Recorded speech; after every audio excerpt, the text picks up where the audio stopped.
Fala galera do Avanço Médio, tudo certo com vocês? Eu separei aí alguns assuntos importantes, dando prosseguimento à nossa apostila, que vamos falar sobre funções modulares, funções compostas, domínio da função. Então fiquem ligados aí que o vídeo vai ser bem longo, tá? Vamos lá! Vamos falar então nesse momento sobre função composta. Dentro da função composta, nós temos uma função onde pegamos um domínio que, ao jogarmos esse valor dentro da função, ela me devolve uma imagem.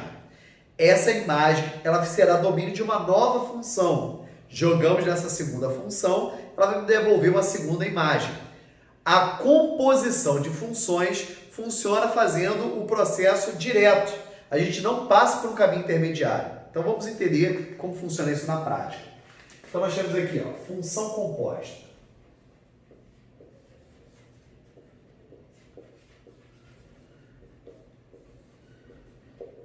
Então, primeiro nós vamos entender em forma de diagrama como é essa analogia de passar por um caminho intermediário e não passar.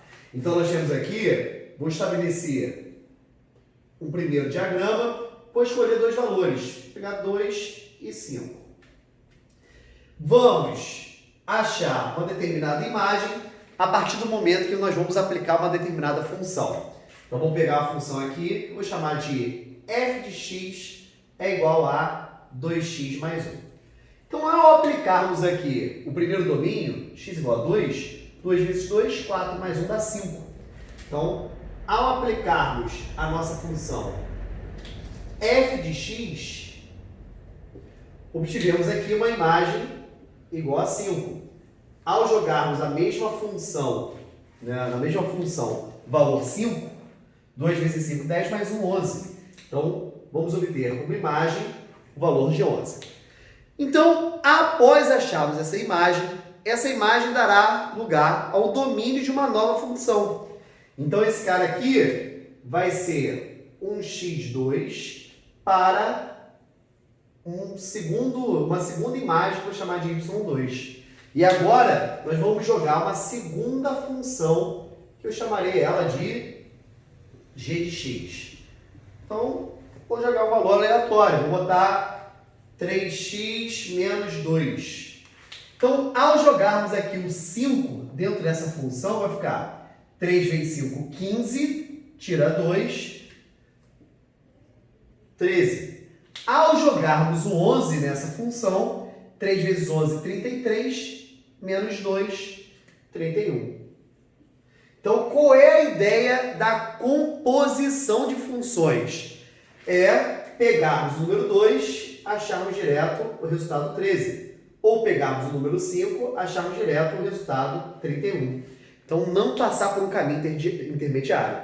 Então, como nós fazemos isso? Nós vamos pegar a primeira função e jogar dentro da segunda função.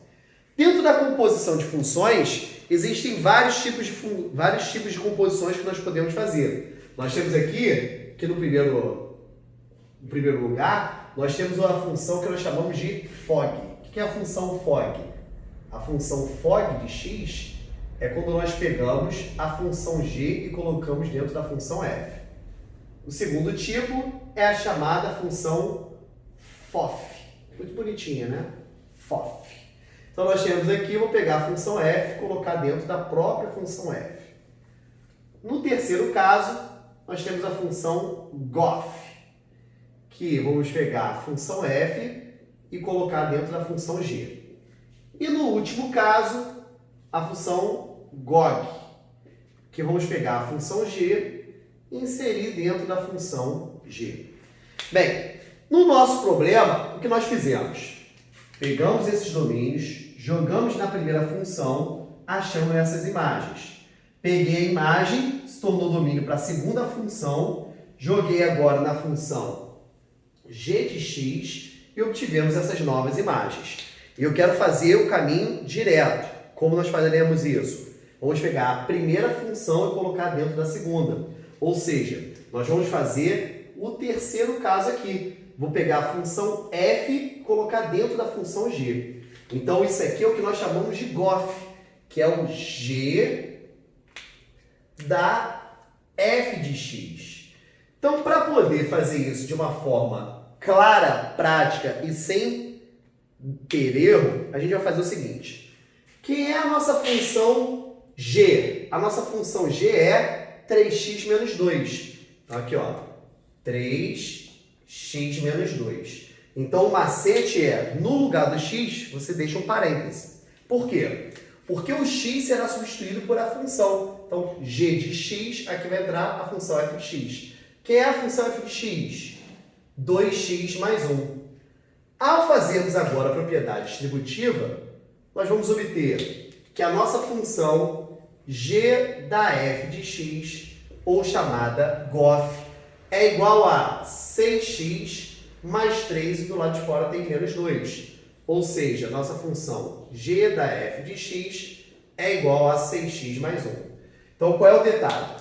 A partir do momento que nós pegarmos os valores iniciais do domínio, como peguei a primeira função e coloquei dentro da segunda, vamos achar direto o resultado da última imagem. Ao pegarmos o 2 aqui, vai ficar 6 vezes 2, 12 mais 1 dá 13.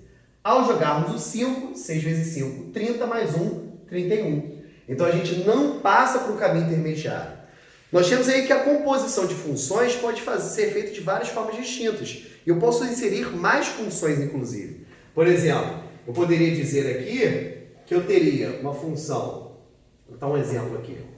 Então, vamos supor que nós tivéssemos uma função f de x, vou manter 2x mais 1, vou pegar g de x igual a 3x menos 2 e vou criar uma função que eu vou chamar de h de x, que será, deixa eu pensar, menos x mais 5, ok? E eu quero fazer a função f da g da h de x. Então, estou inserindo uma função dentro da outra. Vitor, qual dessas funções você está fazendo primeiro? É como se nós pegássemos um domínio, jogássemos dentro da função h. Essa função h vai me devolver uma imagem. Dessa imagem, vou jogar a função g. Essa função g vai me devolver uma nova imagem. Essa imagem vai virar domínio para a função f. Ao jogar na função f, ela vai me devolver uma terceira imagem. Então, o caminho direto seria colocarmos uma função dentro da outra. Então, jogando primeiro h, depois g, por último f. Então, vamos lá. Quem é a nossa função f? 2x mais 1. Opa, só que no lugar do x, ó, dentro do x, f de x. Dentro do lugar do x temos a função g. Que é a função g? A função x que está de vermelho é 3x menos 2. Só que dentro da função g tem uma nova função, que é a função h, que é a menos x mais 5. Então, ao resolvermos isso, vai ficar, que eu poderia botar até outra simbologia, né? Colchetezinho para ficar mais fácil.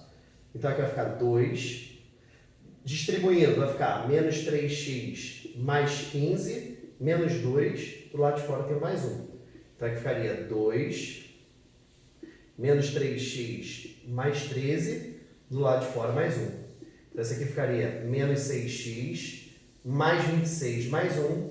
Resposta final, menos 6x mais 27. Então, isso aqui é como se fosse a minha função composta. Estou utilizando a simbologia de composição. Seria Fogor. Ok? Então, nós temos aí que a f da g da h de x é representado justamente dessa maneira. Então, você vai inserindo uma função dentro da outra. Então, para você depois ver se realmente está ok o que você fez, pega um valor qualquer, sei lá, pega o número 3. Pega o número 3, joga na função h, analisa o que ele vai te dar. Pega esse resultado, joga na função g, analisa o que ele vai te devolver. Pega esse resultado, joga na função f, analisa o que ele vai te devolver no final. Por último, pega esse valor 3 e joga direto nessa função. Você vai ver que dá exatamente a mesma coisa, ok? Então, a composição de funções é uma metodologia para que você não fique jogando várias funções. Você já cria uma função onde vai de um início direto para um fim, sem passar por caminhos intermediários, beleza? Então, até daqui a pouco, próximo vídeo. Valeu!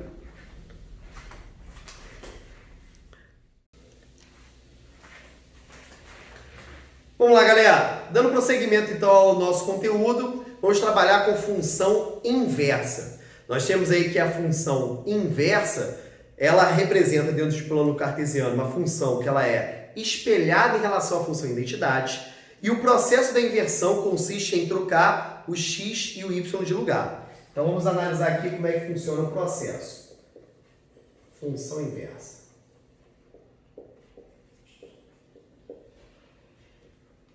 Nós temos a simbologia f menos 1 de x. Nós temos aí que nem todas as funções possuem inversa, tá? Então existem funções que influem diretamente no conceito de função, porque dentro da realidade da função, cada domínio tem que ter uma e somente uma imagem. Então vamos lá. Vamos supor que nós tivéssemos uma função f de x é igual a 2x menos 3. Então nós temos aqui uma função do primeiro grau, quero saber quem é a sua inversa. Dentro do processo da inversão, o primeiro passo é pegarmos a função, se tiver f de x, transformar isso em y. Então, nós temos y é igual a 2x menos 3. Dentro do processo de inversão, o que é x vira y, o que é y vira x. Então, nós temos aqui o y vai virar x e o x vai virar y. Após fazermos a troca, como pelo conceito de função, quem está sempre isolado está em função de alguém, nós temos aí conceito de função, quem está em função de alguém ou de alguma coisa. E o y sempre está em função do x. Então ele sempre tem que estar isolado no primeiro membro. Então a gente passa o y para o primeiro membro. Passando 2y para cá, vai ficar menos 2y é igual. Passa o x para cá. Menos 3. Vou multiplicar tudo por menos 1, vai ficar 2y é igual a x mais 3, y é igual a x mais 3 sobre 2, ou y é igual a x sobre 2 mais 3 sobre 2. Que eu particularmente prefiro, que ele está coeficiente angular meio, coeficiente linear 3 meios. Então isso aqui é o que nós chamamos de f menos 1 de x. Então, o processo da inversão basta fazer isso. Em alguns casos, fica meio difícil. Por exemplo, na função quadrática, não dá para fazer a inversão dessa função, né? Em casos raríssimos acontece esse tipo de inversão. Bem, nós temos aqui, dentro de uma função do tipo f de x é igual a 4x menos 2 sobre 3x mais 1, né? Vamos também estabelecer como é que seria a sua função inversa. Então, eu não faço ideia como seria o gráfico dessa função, mas eu vou analisar para ver se essa função possui inversa. E tem. Nós temos aqui que primeiro tem que estabelecer o domínio dessa função. Essa função aqui, o denominador não pode ser igual a zero. Então, nós temos aqui que o 3x mais 1 ele tem que ser diferente de zero. Então, 3x tem que ser diferente de menos 1, x tem que ser diferente de menos 1/3. Beleza. Então, estabeleci já que dentro do domínio dessa função, o x não pode assumir o valor de menos 1/3. Beleza. Então, vamos continuar. Então, o que é f de x é y, né? Então, dentro do processo de inversão da função, necessariamente o que é y vira x, o que é x vira y. Então, nós temos x é igual a 4y menos 2 sobre 3y mais 1. O que está dividido, vou passar para o outro lado o quê? Multiplicando. Vai ficar 3xy mais 1 vezes x. X é igual a 4y menos 2. Como eu falei que o y tem que ficar no primeiro membro, ainda que tenha xy, o que tiver y tem que ficar no primeiro membro. Então aqui vai ficar 3xy menos 4y é igual a menos x menos 2. Ok? Aqui eu vou botar o y em evidência. Vai ficar y em evidência, vai ficar 3x menos 4 é igual a menos x menos 2. Então, agora que está multiplicando, vou passar para o outro lado dividindo. Consequentemente, vamos obter aqui y é igual a menos x menos 2 sobre 3x menos 4.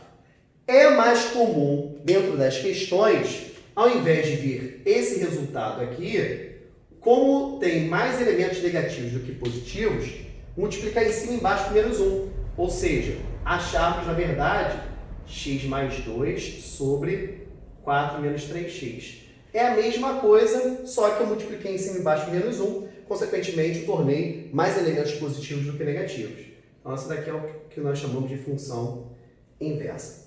Para finalizarmos, eu vou mostrar como funciona o gráfico de uma função inversa. Nós temos aí que dentro de qualquer função que a gente queira se estabelecer a sua inversa, basta analisarmos baseando-se na função identidade. Então, dentro de um plano cartesiano, uma vez que a gente tenha a referência da função identidade, que é a função identidade? Y igual a x. Basta fazer um gráfico simétrico ao que o problema te der. Então, você tem um gráfico esquisito, todo feio. Esse aqui é o nosso gráfico que eu vou chamar de f de x, ok? Não faço ideia, algebricamente, que gráfico é esse. Porém, analisando a sua simetria em relação à função identidade, eu sei que a sua inversa deve ter mais ou menos essa característica. Eu não sou muito bom de desenho não, mas f menos 1 de x. Então, nós temos aqui, ficou mais ou menos. Nós temos aqui o gráfico da função inversa. Então, toda função inversa, como existe a troca do x com y, y com x, ela é espelhada em relação à função identidade. Para finalizarmos, então, aí a função inversa, vale lembrarmos que a função logarítmica, ela é inversa à função exponencial. Então, aqui, por exemplo, no gráfico de uma função exponencial crescente, vou botar aqui, função exponencial. Pegar a função y igual a elevado a x. Nós temos aqui o gráfico de uma função exponencial com a maior do que 1, né, crescente. Consequentemente, ela intercepta o eixo y aqui no 1. Ao traçarmos aqui a função identidade, função esta que também é chamada de função bissetriz aos quadrantes ímpares. Importantíssimo, tá? Nós temos aqui o gráfico de uma função logarítmica.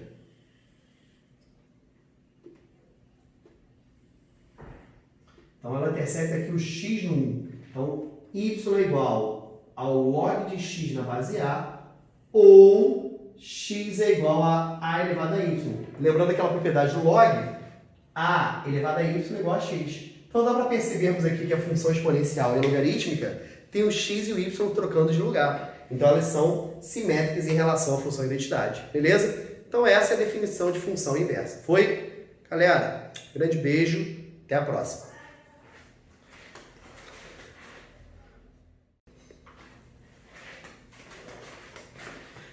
Fala galera, último videozinho aí para falarmos sobre a sequência das funções. Vou falar sobre o domínio da função. Sobre o domínio da função é imprescindível saber que o que normalmente causa problema a uma função é quando existe um denominador, né, onde o denominador não pode ser igual a zero, e quando existe uma raiz, onde dentro de uma raiz, quando o índice é par, não podemos ter o radicando negativo. Então vamos lá, vamos trabalhar com o domínio da função.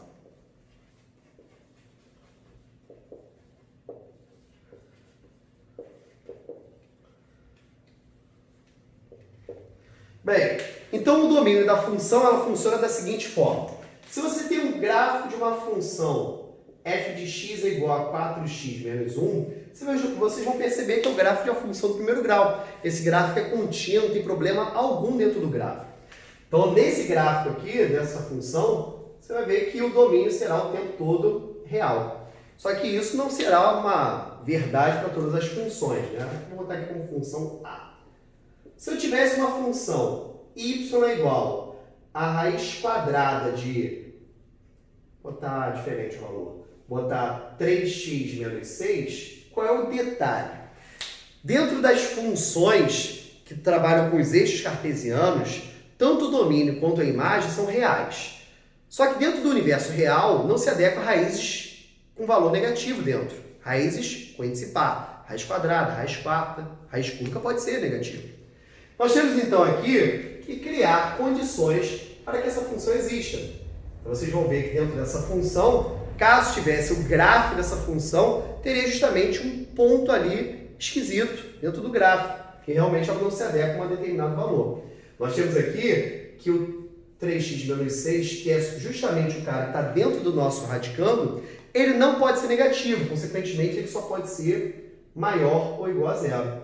Ao resolvermos essa equação aqui, nós teremos 3x maior ou igual a 6, x maior ou igual a 2.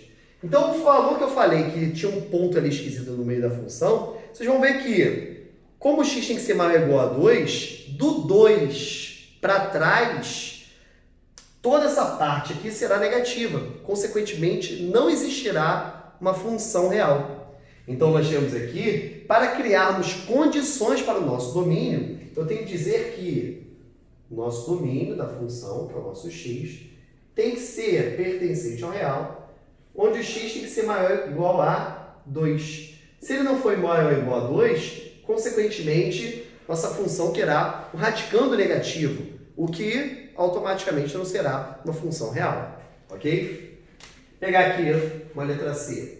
Então, vamos supor que eu tivesse y igual a 9x menos 2 sobre 3x mais 1.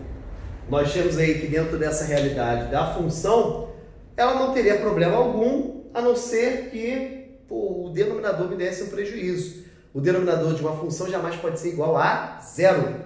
Então, nós temos aqui que o denominador não tem que ser diferente de zero. Então, esse cara vai me dar um problema apenas num único ponto.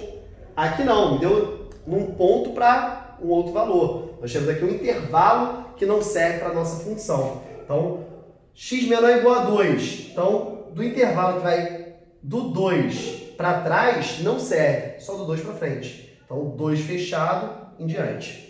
Então, nesse caso daqui, como o denominador tem que ser diferente de zero, nós temos aqui 3x mais 1 diferente de zero, 3x diferente de menos 1, x diferente de menos 1/3. Então, essa função em relação ao domínio, eu posso representar de duas formas distintas. Eu posso dizer que o domínio é real, com exceção do menos 1/3, ou mesmo posso dizer que o x pertence ao real, tal que o x é diferente de menos 1/3. Ok? Então, geralmente, são as coisas que causam problema dentro da função, raiz ou denominadores. Se você tivesse, por exemplo, uma raiz cúbica, y igual a raiz cúbica de 9x menos 4, o domínio dessa função seria real. A raiz cúbica pode ser positiva, negativa, pode ser zero, pode ser qualquer coisa.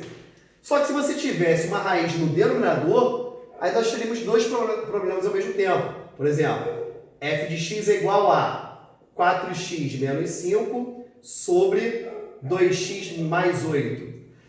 Raiz quadrada de 2x mais 8.